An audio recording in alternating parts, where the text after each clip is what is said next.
Hi, welcome to Edward Box Guitar Tuition. So it's a Teutonic double today.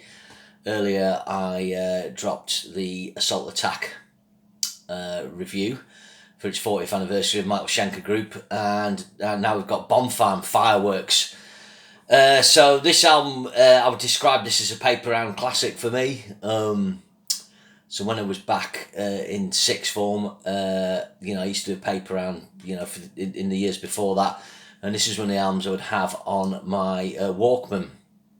I actually got this album at the time I was in sixth form, but I was doing A levels, but only one, so I had to do something called CPVE, which is a long defunct thing called a Certificate of Pre-Vocational Education, which was a company called B-Tech used to sort of run that.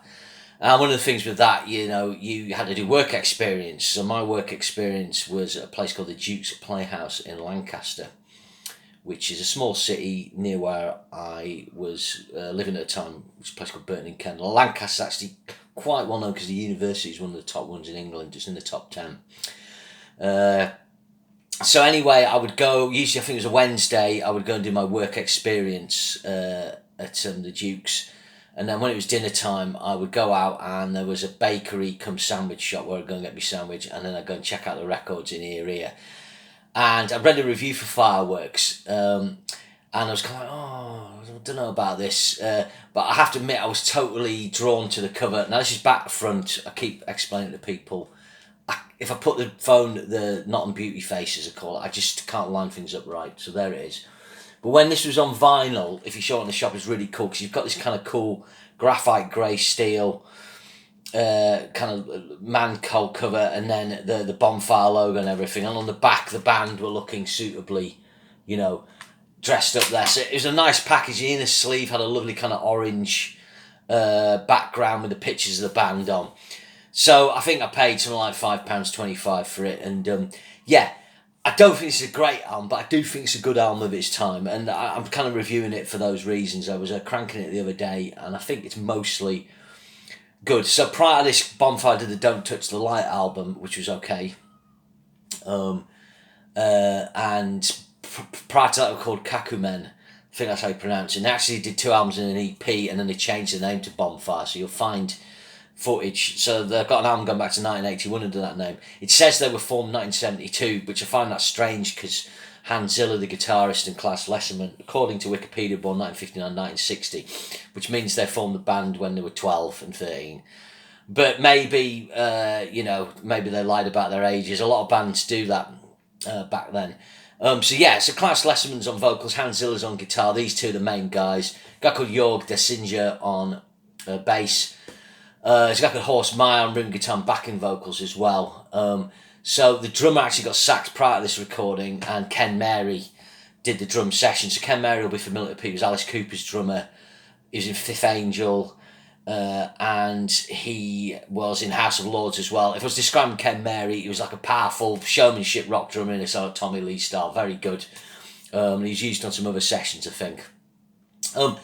So this album, it's a classic sort of thing at that time. It's produced by Michael Wagner, the German producer, did a lot of metal, and they've obviously used him to get kind of more LA metal sound. It's got big reverbs, it's got that kind of Wagner punchy but delayed guitar, a lot of chorus on the guitar solos, but it has got a good sound. Obviously BMG, the label BMG International, obviously put a lot of money. So what the track's like on this? So it opens with Ready For, Ready For Reaction. This is a good track. It's up tempo, 3 minutes 43 seconds. Cheesy chorus, Ready For Reaction. But, it's good.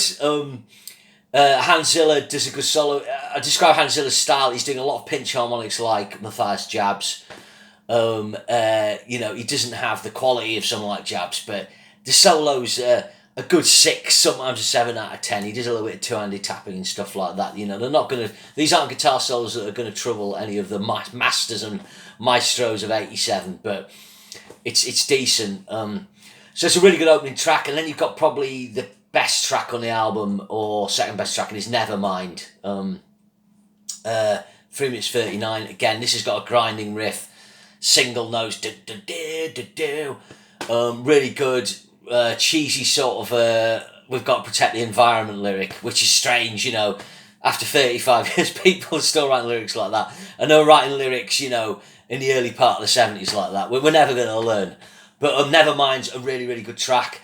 Then you've got probably the sort of most kind of commercial American track up to now, which is Sleeping All Alone. This is really, really good chorus. And this is actually co-written by Jolene Turner as well. Like Jack Ponty. Again, it's 3:35. I mean, all the arrangements, actually, Bonfire always wrote short songs.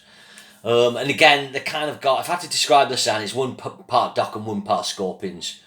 With sort of your typical American sort of LA rock choruses. Then you've got Champion.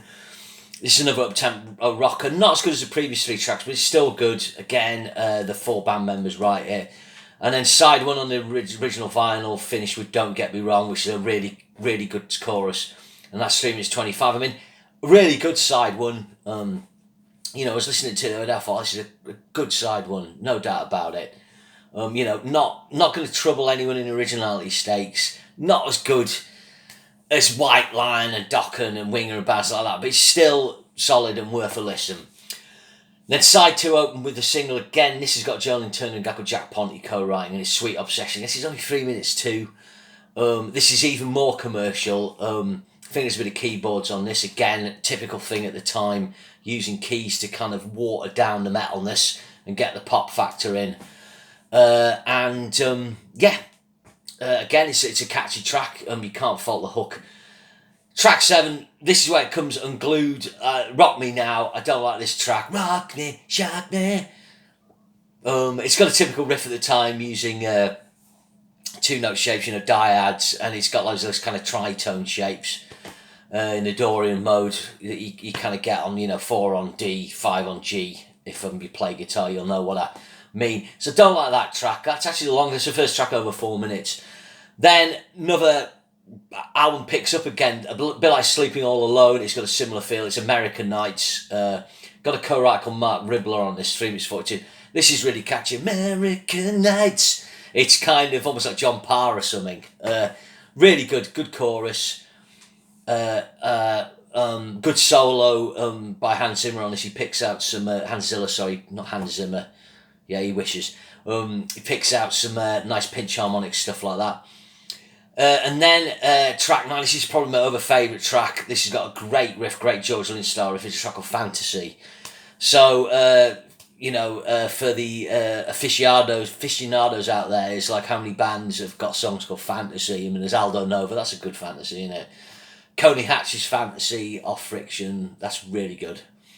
Then my favourite fantasy is Fantasy off Mars Project Driver. So this Fantasy, I would place it 3rd in the fantasy pecking order, but it's a really good track. Longer track, 4 minutes 41. Strangely enough, on my CD, it's got a question mark. I don't know if you can see that. I don't know why that is. Someone who's ever been doing this on the back of the album, because it says Fantasy inside on the CD. Maybe they're doing the artwork and they're like, does anyone know what the track 9's called? And it's just got a question mark on the CD packaging. Would be ripe for a Rock Candy remastering this, definitely. And then the original vinyl finished with the power ballad, Give It a Try. I'm not really that keen on this. It has got a good chorus, but it's just too cheesy.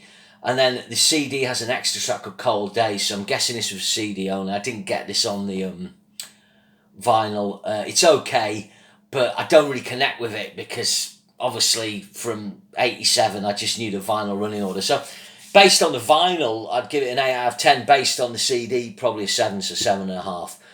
But it's a good melodic hard record of its time, and you know it's worth checking out. After this, Bonfire did the Point Blank album. This had some really good tracks on it. Again, I think Wagner was producing, and they got in a guy on guitar. They obviously decided they need more guitar works, and they got in a guitarist called Angel Schleifer. I'm sure he was born with that name. But he's really good. He's kind of, again, got the Matthias Jabs pinch harmonics, but he puts in loads of cool slippery tapping and legato runs. I mean, he had sort of more chops and more comparable chops for players of that time. Problem with the Point Blank album was there's just too many tracks on it. Very short songs on that album. If actually, I shall go on to Wikipedia here. Yeah, it's 58 minutes long, but you've got like 17 tracks There's a short track on it, a couple of short instrumental tracks, 15 proper tracks, and they're all under 4 minutes bar, 3 of them. But the problem with this was just too many songs on it. It actually reached number 74 in the UK charts, that one. So, Point Blank was alright. And then the album after that was called Knockout, and I bought that. Awful production by Mac. And, good guitar, but, their peak was with this album. I actually saw them supporting Judas Priest. So when Judas Priest did a Ram It Down tour in '88, so Cinderella was a support act for most of the dates, but Bonfire did a few of them, and they did Manchester Apollo Island, and they were good. I mean, thinking about it, obviously they'd been round a long time. They'd done the album before, and then they'd been Kakumen, so they knew what they were doing. They were a well-oiled outfit, and obviously I played mostly Fireworks stuff, as I remember, and I knew the tracks, so it was a good support act. So yeah, Fireworks by Bonfire is 35 years old today. Like I said, I didn't get it till probably spring '88, I think. But and maybe that was its UK release around then. But check it out, and remember to share and subscribe. Obviously on this channel, my Edward Box Guitar Tuition channel. This is where I do my classic album inspections. If you're interested in kind of films, TV, and trawls through band's career of albums, then go to my Bot Brack channel. You'll find that in the channel links on this YouTube channel. Okay, see you again. Thanks very much. Bye.